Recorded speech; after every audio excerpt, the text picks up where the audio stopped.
The clink of glass against glass cut through the backyard noise before I even realized my sister was standing. The birthday banners swayed lightly in the Ohio summer air. Kids were running barefoot through the grass, and the folding tables were crowded with paper plates and half-empty drinks.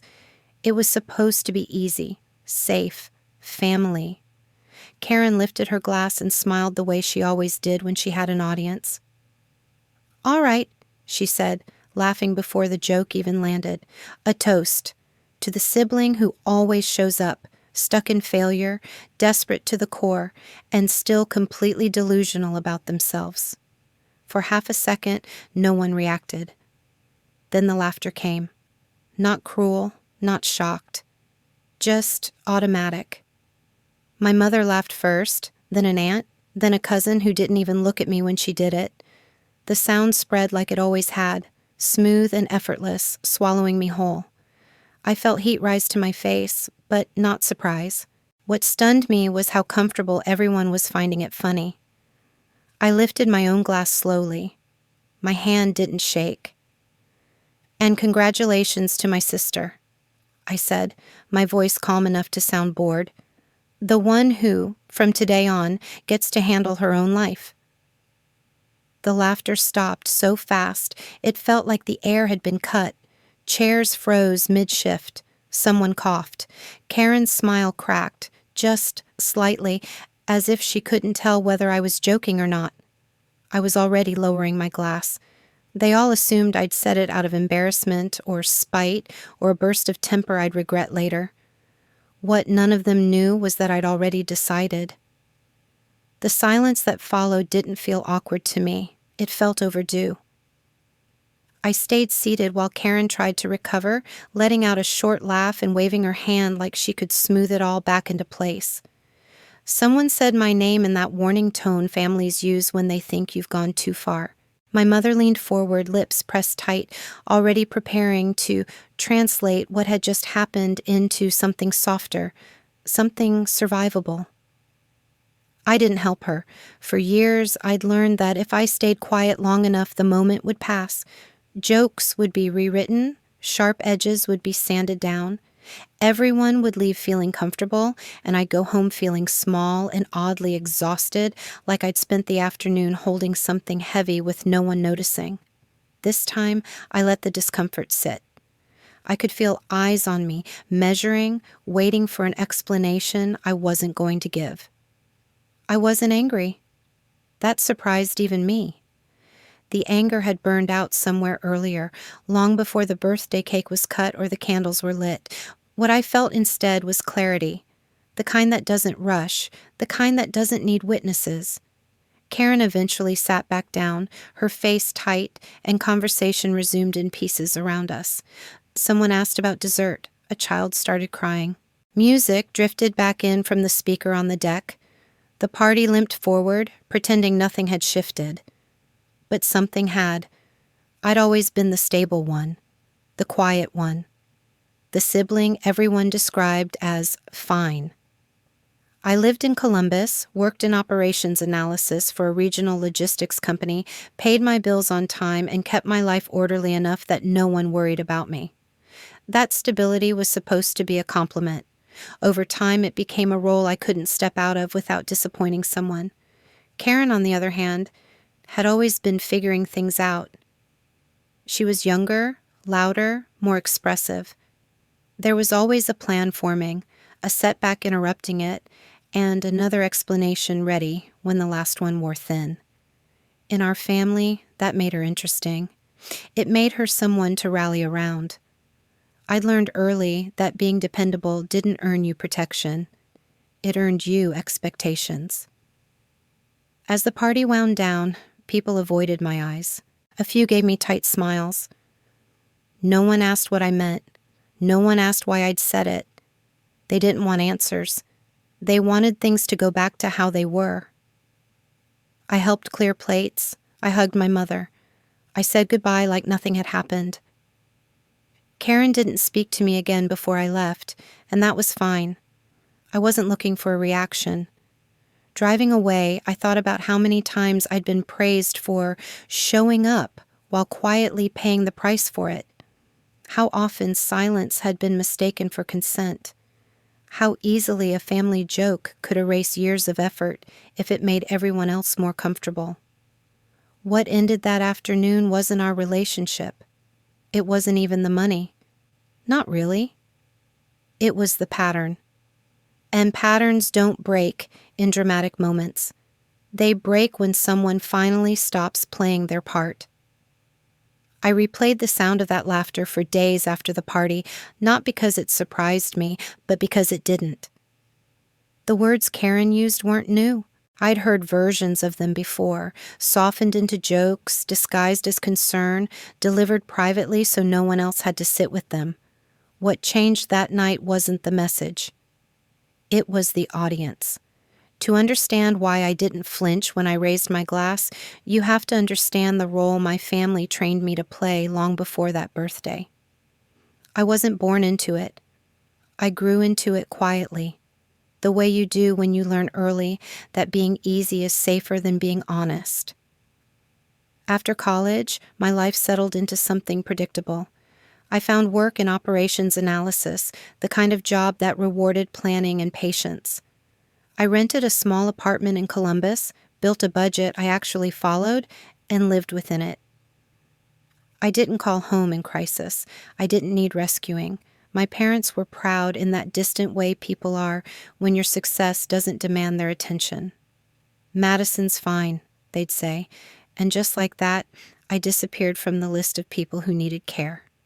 Karen's life moved differently. She was always in transition. A new job that didn't work out, a car that needed repairs, a credit card that somehow filled itself. None of it sounded reckless when she explained it. She was convincing, emotional, always just one break away from things turning around, and every story ended the same way, with urgency tucked neatly into vulnerability. The first time she asked for help, it didn't feel like a pattern. It felt like an exception. Just until her insurance got sorted, just until her next paycheck hit. She promised it was temporary before I even had a chance to ask. I sent the money without thinking too hard about it.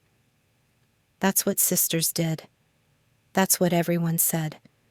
When she paid me back late, or not at all, no one made a big deal of it. She's trying, my mom would say. You know how things are for her. I did know. And because I was fine, because I always landed on my feet, it felt selfish to push. Saying yes was easier than explaining why I shouldn't have to. Over time, the requests changed shape. They didn't arrive as questions anymore. They arrived as assumptions. Can you cover this month? I'll get you next time. It'll be different once this clears. Each time I hesitated, the guilt came faster than the doubt. If I helped, the tension disappeared. If I didn't, it lingered. Silence became the path of least resistance. I wasn't generous, I was convenient. What struck me later was how no one ever asked Karen to adjust. No one suggested downsizing or cutting back or slowing down. The solution was always external. Temporary money for a temporary problem that never actually ended. My role solidified without anyone naming it. I was the buffer, the quiet fix, the place pressure went so no one else had to feel it. I remember the moment I started paying attention, though at the time it didn't feel dramatic. Karen called me one afternoon with a casual tone that caught me off guard. She didn't apologize for needing help. She didn't explain the situation. She just told me what she needed and when, as if it was already settled. I sent the money. Then I stared at the confirmation screen longer than usual. That was the first time I opened a notes app and wrote down the date, the amount, nothing accusatory, just facts. I told myself it was practical, responsible. I didn't confront anyone. I didn't even tell Karen. I just started tracking. As the months passed, the list grew. Patterns emerged where excuses used to live. The timing was too consistent. The emergencies too similar. What unsettled me most wasn't the money. It was how normal it all felt, how quickly my help had been absorbed into the structure of her life. In public, the story stayed the same. Karen was struggling, I was doing well. Family jokes leaned on that contrast, lightly at first. "Must be nice," someone would say when my job came up. Karen would laugh louder than anyone. The implication was clear. I had things figured out, she didn't. That difference explained everything. What no one saw was how often I swallowed frustration because it didn't fit the narrative. How often I smiled through comments that framed my effort as luck and her chaos as circumstance. Every joke erased a little more of what I was actually carrying, so when Karen stood up at that birthday party and said those words out loud, it didn't feel like a betrayal. It felt like consistency. The private script finally read in public. By then, I wasn't reacting to a toast. I was responding to years of being cast as the stable one, the silent one, the one who could absorb the weight without complaint. The decision I voiced that night hadn't formed in the heat of embarrassment. It had been building quietly, one transaction at a time. The house felt too quiet when I got home after the birthday party, like the air was waiting for me to do something. I set my keys down, kicked off my shoes, and stood in the kitchen without turning on the light. What I'd said at that table wasn't symbolic, it wasn't a warning shot. It was a line I intended to hold, and holding it meant action. Ending something in public is easy. Ending it inside systems is harder. I opened my laptop and logged into my bank account, not with dread, but with a strange sense of order. I wasn't looking for surprises. I was looking for doors I'd left open out of habit. Automatic payments, saved payees, old notes I'd written to myself about things being temporary. None of it had been hidden. It had just never been questioned. I scrolled slowly, recognizing the rhythm of my own compliance. The same dates, the same amounts. Sometimes a little more when there was a crisis. Sometimes a little less when Karen said she was getting back on track. It looked neat on the screen. Reasonable.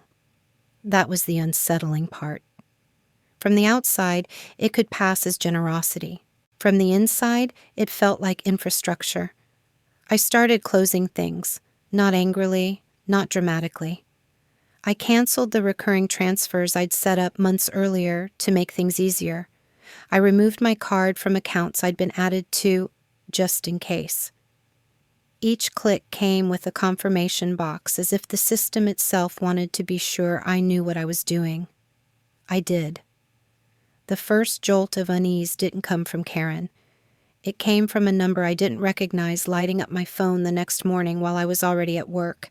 I let it go to voicemail, then listened with one earbud in as my inbox filled.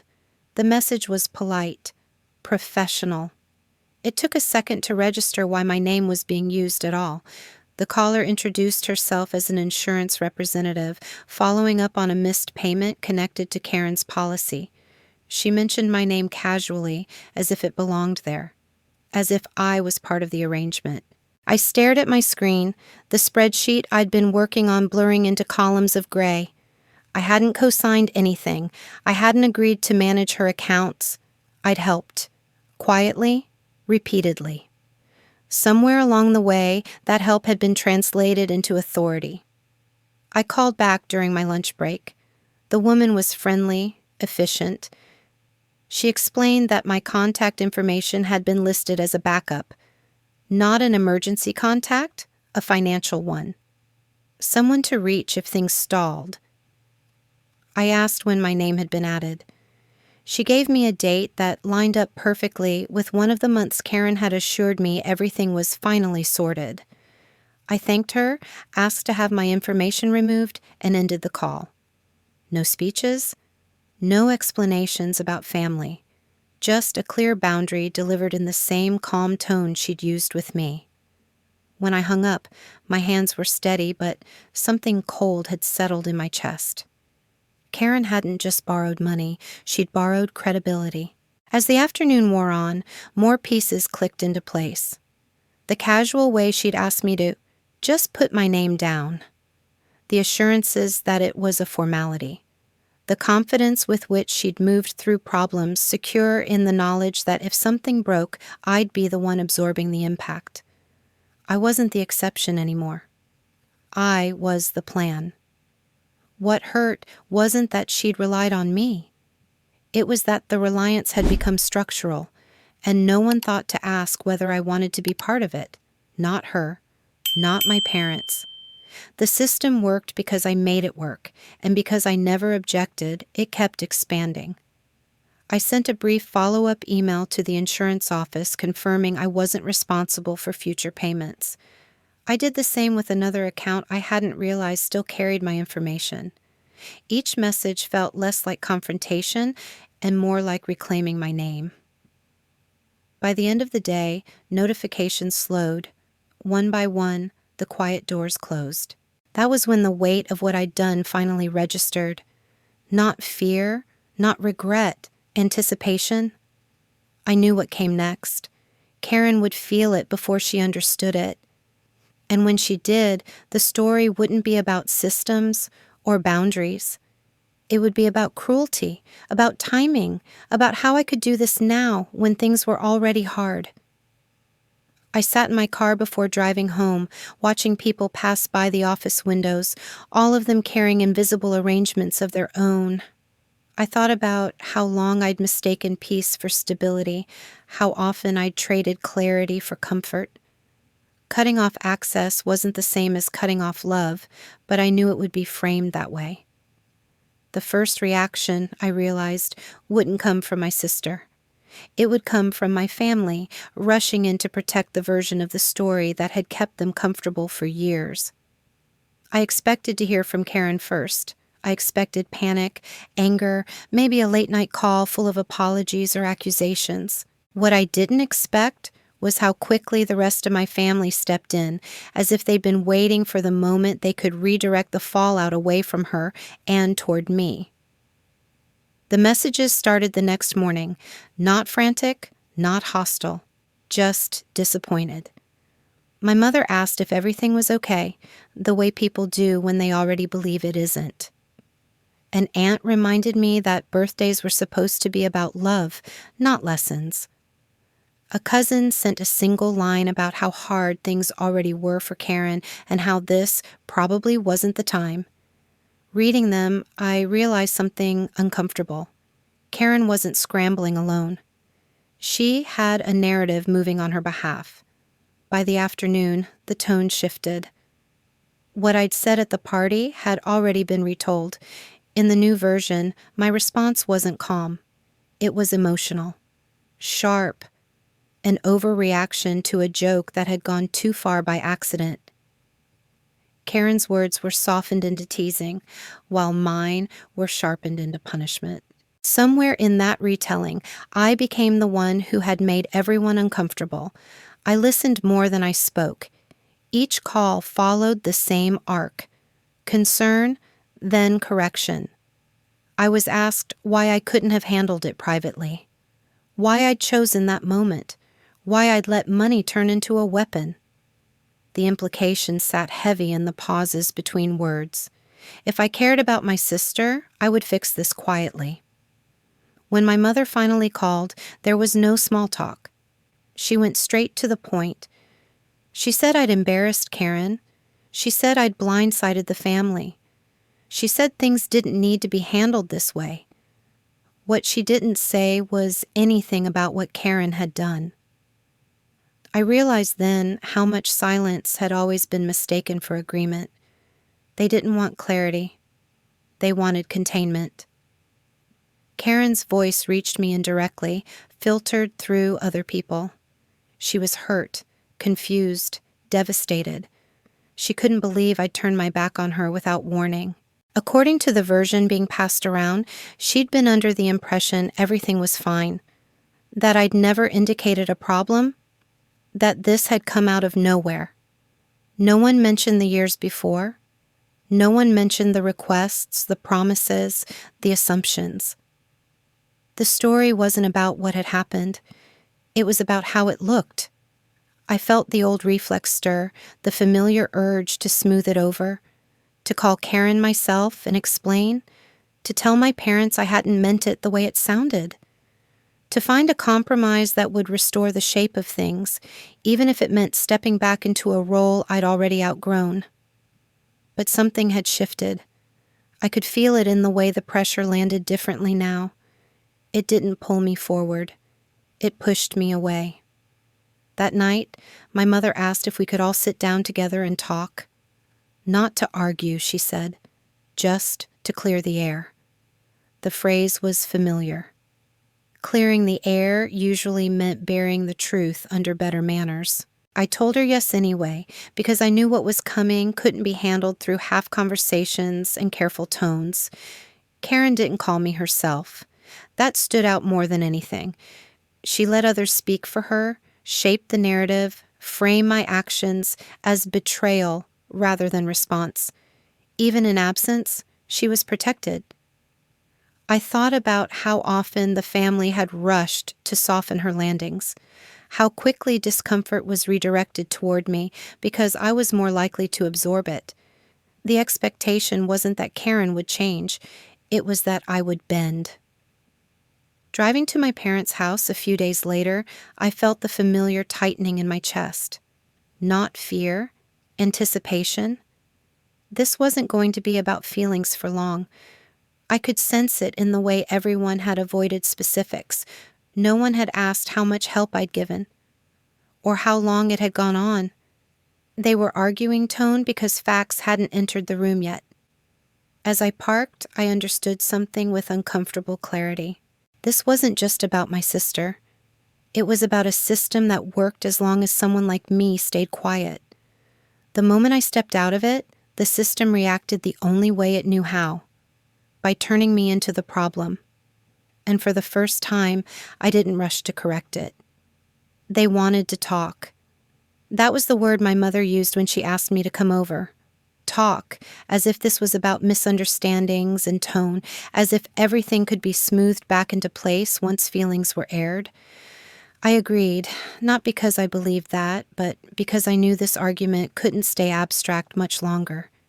We sat around the kitchen table like we always had.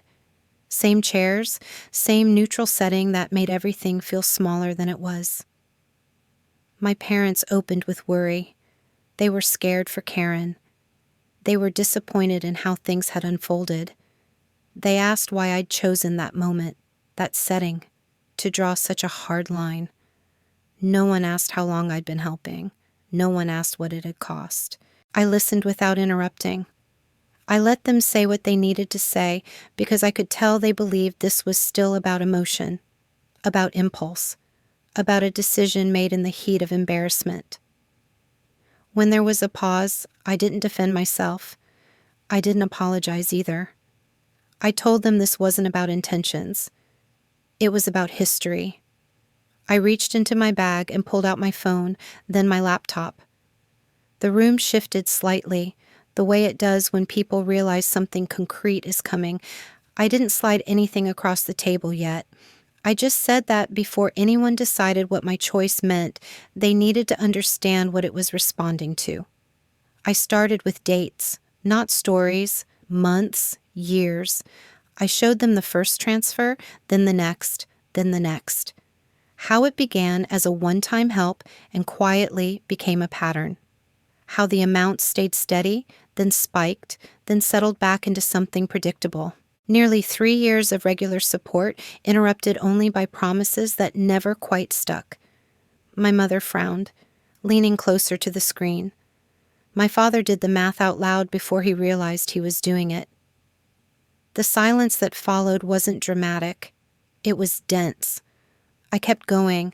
I showed them how the payments lined up with Karen's explanations, insurance 1 month, credit card another.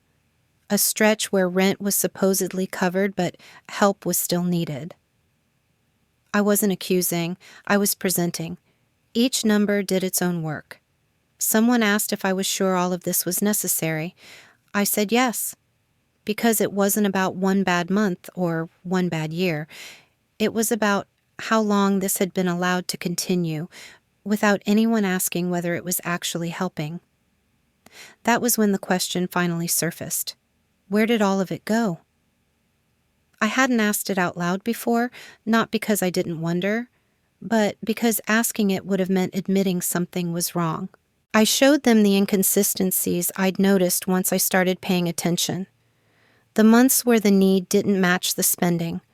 The patterns that suggested comfort, not crisis. It wasn't proof of anything illegal or dramatic. It was proof of insulation. Karen sat very still while this unfolded. When she finally spoke, she said I'd always known she was struggling, that she never forced me to help, that if I had a problem, I should have said something sooner. Her voice wavered just enough to pull at old instincts, but the numbers sat between us, unmoved by tone. Someone pointed out that if things had really been that bad, the situation would have changed by now. Another person noticed how consistent the support had been, not reactive, structural. The story everyone had been telling themselves started to crack under its own weight. I felt no satisfaction watching it happen, just a quiet sense of inevitability. This wasn't exposure, it was alignment. Facts finally matching reality. I told them that what I'd been doing stopped being generosity a long time ago. It had become maintenance, a way to keep everything looking functional without requiring anything to actually change. I said that cutting it off wasn't a punishment. It was an exit. No one argued with that right away. The room felt different now, heavier but clearer. The idea that I'd acted impulsively no longer held. The idea that I was cruel had nowhere to land. I closed my laptop and put it away. I didn't offer solutions. I didn't lay out conditions. I wasn't there to negotiate. I just said that the numbers explained my decision. They didn't obligate me to reverse it. As I stood to leave, I realized something important had shifted. The story had changed. Not into something neat or comforting, but into something honest. I wasn't the villain anymore. I also wasn't the hero. I was just someone who had stopped carrying what was never meant to be hers, and I could feel that Karen understood that too, even if she wasn't ready to say it yet. The silence after I closed my laptop felt heavier than anything that had been said. No one rushed to fill it. My parents stared at the table. Karen looked at the wall behind me, jaw tight, as if eye contact might make things worse. This wasn't shock anymore. It was calculation. Karen was the first to speak. She leaned back in her chair and crossed her arms, a posture I recognized from years of conversations that were about to slide sideways. She said she never forced me to help. She said I'd always had a choice. She said if I felt resentful, that was on me for not speaking up sooner. Her words were careful, almost reasonable, like she was presenting a case instead of a feeling. I noticed what she didn't say. She didn't deny the numbers. She didn't question the timeline. She talked about consent, not consequences. Someone asked her why, if things were always about getting back on her feet, nothing ever seemed to change. It wasn't my question. That mattered. Karen hesitated, then shrugged and said, life kept happening. Expenses came up. Plans fell through. It was familiar language, worn smooth by repetition. Listening to her, something clicked into place with uncomfortable clarity. The system hadn't failed her. It had worked exactly as designed. I said it quietly, without looking at her. I said she hadn't been stuck. She'd been insulated. Every time urgency threatened to force a decision, it disappeared. Bills got paid, pressure eased, time stretched. I wasn't helping her survive. I was helping her avoid changing. The room reacted in pieces. My father exhaled slowly, like he'd been holding his breath without realizing it. My mother pressed her lips together, eyes glassy. No one interrupted. The truth didn't sound cruel when it was laid out plainly. It sounded obvious. Karen's composure cracked. Her voice rose, then wavered. She said I was abandoning her when she needed me most. She said family was supposed to show up.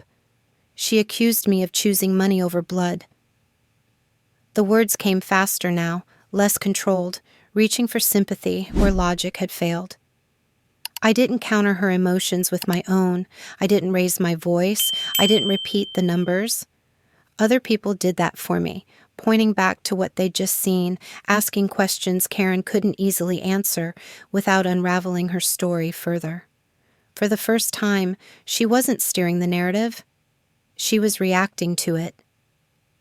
When I finally spoke again, I told them I wasn't punishing anyone. I was leaving a role I never agreed to keep forever. I said love wasn't the same thing as rescue, and support wasn't the same thing as removing consequences. If I kept paying, nothing would change except how much of me disappeared. That landed differently. Not like an accusation, but like a boundary with edges. Something shifted then, subtle but irreversible. An aunt nodded slowly. My father said nothing, but he didn't argue. My mother asked what Karen's plan was, not what I was going to do. The question hung there, unfamiliar and uncomfortable. Karen looked around the table, realizing she was alone in a way she hadn't been before. Not unloved, unprotected. The safety net she'd leaned on had been visible all along, and now it was gone. Her anger softened into something closer to fear. I felt no triumph watching it happen, just a steady resolve. This wasn't a victory, it was exposure. As the conversation wound down, there were no grand declarations, no ultimatums, just an understanding that whatever came next would look different. Karen would have to act. The family would have to decide whether they were going to replace the system I'd stepped out of or let it collapse under its own weight. When I stood to leave, Karen didn't stop me. She didn't apologize either. Her eyes followed me to the door, searching, maybe, for the old version of me who would soften at the last second and offer a compromise. I didn't. Outside, the air felt cooler, lighter. I sat in my car for a moment, hands on the steering wheel, and let the reality settle. Once the illusion broke, consequences moved fast. Not dramatically, practically. Bills didn't care about intent. Systems didn't respond to tears. For the first time, I understood who had really benefited from the arrangement we'd all pretended was kindness, and for the first time, that benefit had ended. What came next wouldn't be easy for any of us, but it would be real. The days after that conversation passed without the explosion, everyone seemed to be bracing for. My phone stayed quiet, no frantic calls, no midnight messages demanding explanations. The absence felt heavier than noise ever had, like the house settling after a storm you don't hear coming. I learned how Karen was doing through fragments, the way families pass information when no one wants to take responsibility for saying it outright. She was late on a payment. She was staying with a friend a few nights a week. She'd canceled something she'd planned because she couldn't swing it anymore. What stood out wasn't the struggle. It was that she didn't ask me to fix it. That realization landed with a mix of relief and guilt. Relief because the boundary was holding. Guilt because I knew exactly how uncomfortable this part felt. Urgency had finally entered her life, and I was no longer intercepting it. My parents adjusted unevenly. My mother called to say they'd helped Karen with groceries once, carefully phrased as if she were testing whether I'd object. I told her she didn't need my permission. I wasn't interested in policing how anyone else chose to help. I was only responsible for my role, and I was done with it. That distinction took practice. Old instincts don't disappear overnight. More than once, I caught myself reaching for my phone when I heard another update, my mind already rehearsing solutions. Then I'd stop, sit with the discomfort, let it pass. Boundaries, I was learning, weren't a single decision. They were a series of quiet refusals. One night, I almost broke.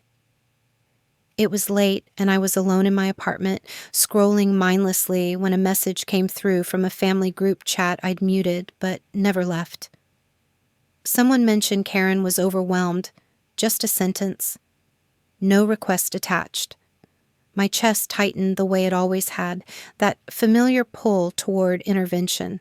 I imagined sending a quick transfer, nothing big, just enough to ease the pressure. I put the phone down and went to bed instead.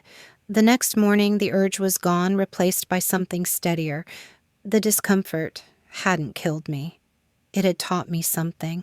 Change didn't require my constant presence. In fact, it depended on my absence. A week later, I heard Karen had made a decision I hadn't expected. Not dramatic, not inspiring, practical. She'd taken on extra hours and cut something she'd insisted she needed for years. It wasn't a victory story. It was a small adjustment forced by reality. And it wouldn't have happened if I'd still been cushioning every fall. The family's language shifted in subtle ways. Conversations that used to circle around how to help Karen started including questions about what she was planning to do next. Not accusatory, curious. The responsibility had moved, and with it, the assumptions. No one asked me to step back in. A few people hinted, a comment about how good I was at handling things, a reminder of how much smoother everything used to run. I responded the same way every time, calmly and briefly, without reopening the door. I could feel some disappointment. I could live with it. What surprised me most was how the weight I'd carried for so long didn't rush to be replaced. My evenings felt quieter, my thoughts clearer. I wasn't constantly bracing for the next request or replaying conversations to figure out how to say no without sounding cruel. I had space, and with it came a strange mix of grief and relief. Karen and I didn't talk, not out of hostility, out of recalibration. The silence between us wasn't punishment. It was distance while the ground shifted. I wondered what she thought of me now, whether she saw me as cold or selfish or simply unavailable. I wondered whether she missed the safety net or resented that it was gone. Some nights I missed her too. Not the version who leaned on me, but the sister I remembered before money complicated everything. The thought didn't weaken my resolve. It clarified it. I wanted a relationship that didn't depend on me disappearing inside it. As the weeks passed, it became clear that nothing was snapping back into place. The family wasn't broken, but it was different. Conversations were slower. Expectations were named instead of assumed. I was no longer the quiet solution waiting in the background.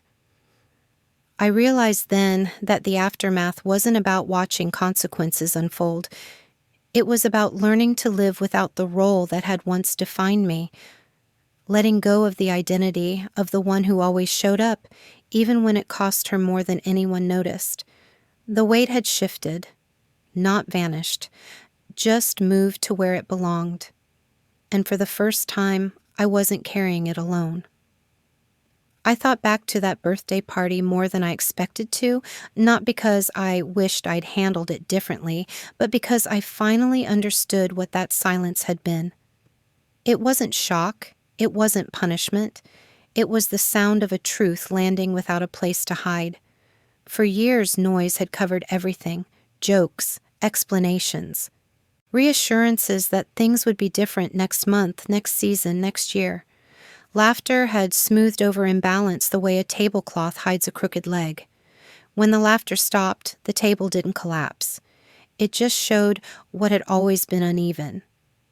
What actually ended that day wasn't my relationship with my sister.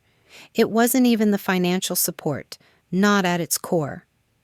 What ended was a role I'd been quietly performing so long that it felt like part of my identity. The reliable one, the stable one, the sibling who could absorb pressure without cracking. Stepping out of that role didn't make me heartless. It made me visible.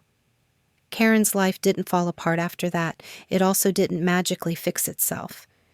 It became smaller, more constrained, more honest. Bills had deadlines again. Choices carried weight.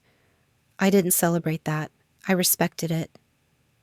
Growth doesn't look dramatic when it's real. It looks uncomfortable and ordinary. My parents struggled more than I did, in their own way.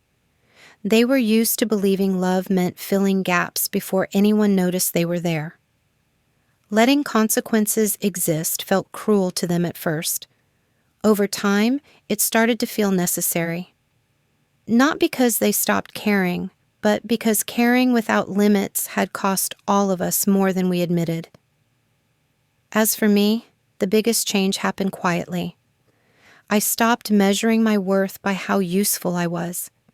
I stopped anticipating needs that weren't spoken and solving problems that weren't mine. Being called selfish stung, especially at first. But it didn't sting as much as disappearing had. I realized something important in the weeks that followed. I hadn't chosen money over family. I'd chosen honesty over illusion. I'd chosen to stop participating in a story that required me to shrink so everyone else could feel comfortable. If this sounds like revenge, it isn't the kind people expect. There was no shouting, no dramatic walkouts, no moment where someone begged and I slammed a door. There were just consequences, allowed to exist without interference. Quiet, steady, unavoidable. That kind of justice doesn't feel satisfying in the moment. It feels lonely. It feels like standing still while everything around you adjusts. But it lasts longer than anger ever could. Sometimes I wonder how many families mistake endurance for love. How many people are praised for always showing up while slowly erasing themselves to keep the peace? How many are taught that being needed is the same as being valued? If you're listening to this and something in it feels familiar, you're not alone. Maybe you're the reliable one, the fixer, the person everyone leans on because you always manage. Maybe you've been told that setting a boundary makes you cold or selfish or dramatic. Maybe you've stayed quiet longer than you should have because silence seemed easier than conflict. If that's you, I'd love to hear your story. Have you ever been the one who always showed up? Have you ever been punished, even subtly, for finally stepping back? Share your thoughts in the comments, not to argue or prove anything, just to be heard. Stories like this matter because they remind us we're not imagining the imbalance, we're not wrong for noticing it, and we're not cruel for choosing ourselves when a pattern stops being healthy. If you want to hear more real stories about family, boundaries, and the kind of justice that doesn't need to shout, stay with this channel. There are more voices like this, and you're welcome here. If this story resonated with you, consider subscribing so you don't miss the next one. Not because you owe anyone your attention, but because sometimes it helps to sit with people who understand what it costs to stop disappearing. The truth didn't fix everything for my family. It didn't bring instant closeness or perfect understanding, but it ended the lie. And for the first time, that was enough. This story is fictionalized for dramatic effect.